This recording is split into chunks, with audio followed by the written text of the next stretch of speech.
നൽകുവാൻ ഞങ്ങൾ ശ്രമം നടത്തുകയാണ്. മധ്യകേരളത്തിൽ, പ്രത്യേകിച്ചും പാലക്കാട് ജില്ലയിൽ പ്രചാരത്തിലുള്ള പൂതക്കളിയുമായി ഒരു ഐതിഹ്യ ബന്ധം ഭാവനയിൽ മാറ്റെടുത്തതാണ് ഈ ജീവിതത്തിന്റെയും ഗുരുജനങ്ങളുടെയും അഭിമന്യ സദസ്സിന്റെയും അനുഗ്രഹാശിസുകൾക്കായി പ്രാർത്ഥിച്ചുകൊണ്ട് ഞങ്ങൾ ആരംഭിക്കട്ടെ.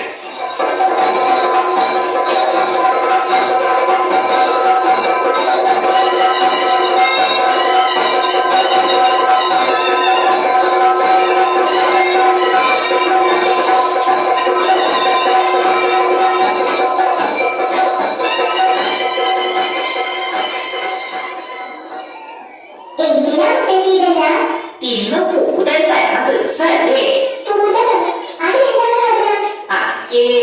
പട്ടണത്തിൽ പറയണ അമ്മൂരി ഇതൊന്നും അറിയില്ലേ? പൂതൽ എന്ന് വെച്ചാ ഭൂതം. നാണേരീകരണത്തിന്റെ സുന്ദരക്കുട്ടനായ ഉണ്ണിയെ ഒരു ഭൂതം കാത്തോണ്ട് പോയി.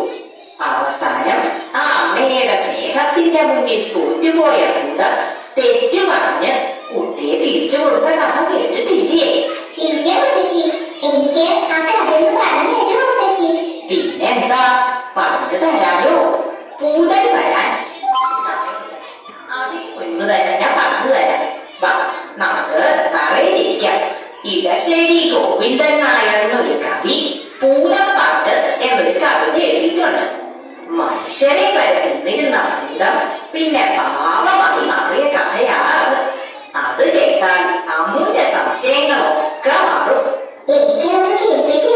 പിന്നെന്താ, കേട്ടോളൂ.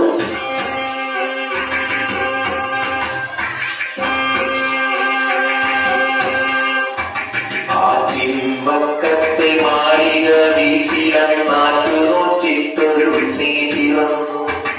ഉണ്ണിക്കരയിലെ കിങ്ങിണി പൊന്നു കൊണ്ടുണ്ണിക്കു കാതിൽ കുടക്കടുക്കൻ. പാപ്പ കൊടുക്കുന്നു, പാല് കൊടുക്കുന്നു, പാവ കൊടുക്കുന്നു മങ്ങേരി. കാച്ചിയ മോരൊഴിച്ചൊത്തി വഴിച്ചിട്ട് കാക്കേ കൂത്തേ പാട്ടുകൾ പാടിയിട്ട് മാല തമ്പിലി മാമരെ കാട്ടിയിട്ട് മാവ് കൊടുക്കുന്നു മങ്ങേരി.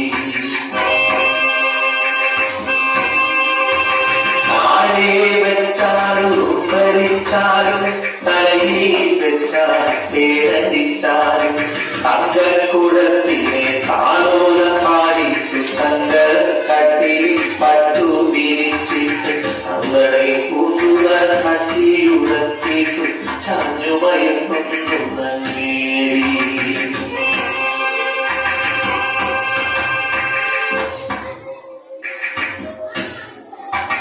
ഉണ്ണിക്കേഴു വയസ്സു കഴിഞ്ഞു, കണ്ണും കാറും ഉറച്ചു കഴിഞ്ഞു. പള്ളിക്കൂടത്തിൽ പോയി പഠിക്കാനുള്ളി കൗതുകമേറി കഴിഞ്ഞു. അങ്ങനെ മങ്ങേരി ഉണ്ണിയെ സ്കൂളിൽ ചേർത്തു.